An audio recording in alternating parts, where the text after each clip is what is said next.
ମୁଁ ଆଷ୍ଟ୍ରୋଲୋଜର ବାସ୍ତବିକ ଡକ୍ଟର ମହେଶ୍ୱର ଦ୍ୱିବେଦୀ। ମୁଁ ଆଜି ଆପଣଙ୍କୁ ଗୋଟେ ପ୍ରତିକିତ ଉପାୟ ବତାଉଛି। ଯଦି ପରିବାରରେ କାହାର ସ୍ୱାସ୍ଥ୍ୟ ସବୁଦିନ ପାଇଁ ଖରାପ ରହୁଛି ତାହେଲେ ଗୋଟେ ସୂକ୍ଷ୍ମ ଉପାୟ ଆପଣ କରନ୍ତୁ।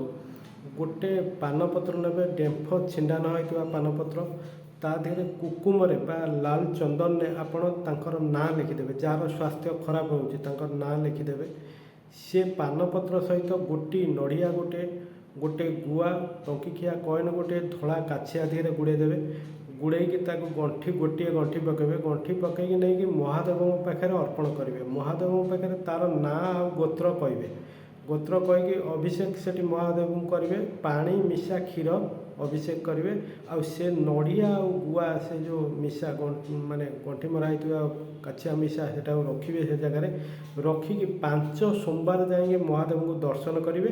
ସେ ମାନେ ଜଳ ମିଶା କ୍ଷୀର ଢାଳିବେ।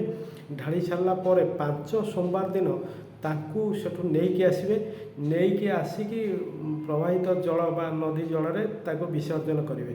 ବିସର୍ଜନ କଲେ ଏଇଟା ଆପଣଙ୍କର 100% ଗ୍ୟାରେଣ୍ଟି, ଆପଣଙ୍କର ସ୍ୱାସ୍ଥ୍ୟ ଆଉ ଖରାପ ହେବନି ବା ସ୍ୱାସ୍ଥ୍ୟର ଅବନତି ଘଟୁଥିଲେ ଉନ୍ନତି ଘଟିବ।